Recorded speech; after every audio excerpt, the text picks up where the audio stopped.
அருமையானவர்களே, இந்த நாளிலும் அவனுடைய வார்த்தை நான் இடத்திலே கொண்டு வருகிறேன். ஒரு புதிய மாதத்திற்குள்ளாக நாம் வந்திருக்கிறோம். இந்த 3ஆம் மாதம், மார்ச் மாதம்.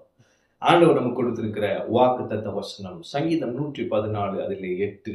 அவர் கன்மலையை தண்ணீர் தடாகமாகவும் கற்பாறையை நீரூற்றுதலாகவும் மாற்றுகிறவர். என்ன செய்யறாரா?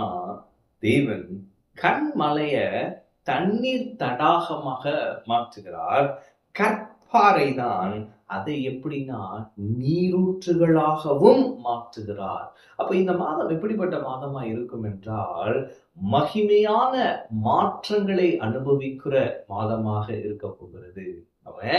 அவ மகிமையான மாற்றங்கள், எந்தெந்த காரியங்கள் மாறாது, இனி அதுல ஒன்னும் நடக்காதுன்னு நினைக்கிறீங்களோ, தேவன் சொல்லுகிறாரு, மகிமையான மாற்றங்களை நீ அனுபவிக்க போகிறாய்.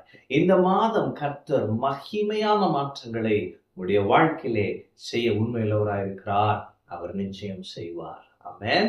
அப்ப இங்க என்ன நடக்குது அப்படின்னு பாத்தீங்கன்னா, கற்பாறை, கன்மலை, அது ரொம்ப கடினமான இடம் இல்லைங்களா? கற்பாறை, கல்லு.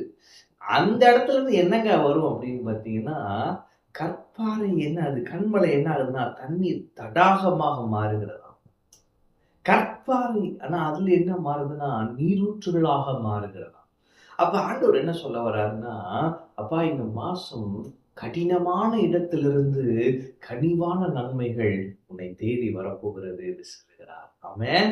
அப்ப கடினமான இடம், இந்த மனுஷன் மாறவே மாட்டாங்க, இந்த மனுஷன் மனசு வச்சா எனக்கு அது நடக்கும், இந்த அதிகாரி மட்டும் சைன் பண்ணிட்டா அது நடக்கும் இல்ல. ஆண்டவர் சொல்றாரு, கடினமான இடத்துல இருந்து தேவனுடைய நன்மையை நீ காண்பாய். ஆமென். இந்த மனுஷன்லாம் நமக்கு உதவுவான் நினைச்சு கூட பார்க்கலங்க, அவர் நமக்கு உதவிட்டாருங்க.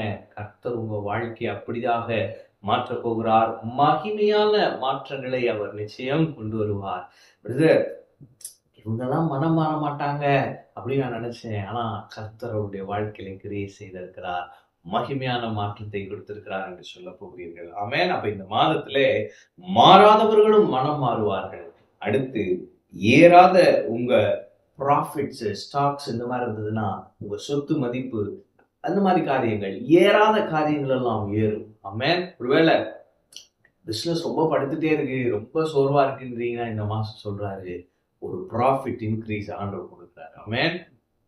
ஏறாத உங்க ப்ராஃபிட்ஸ் ஏறும், மாறாதவர்கள் மனம் மாறுவார்கள், முடியாத காரியங்கள் எல்லாம் இந்த மாதம் முடியும். ஏனென்று சொன்னால் இது மகிமையான மாற்றங்கள்.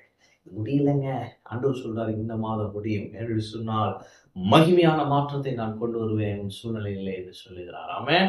எனவே அவர் கன்மலையை தண்ணீர் தடாகமாகவும் கற்பாறையை நீரூற்றுகளாகவும் மாற்றுகிறார்.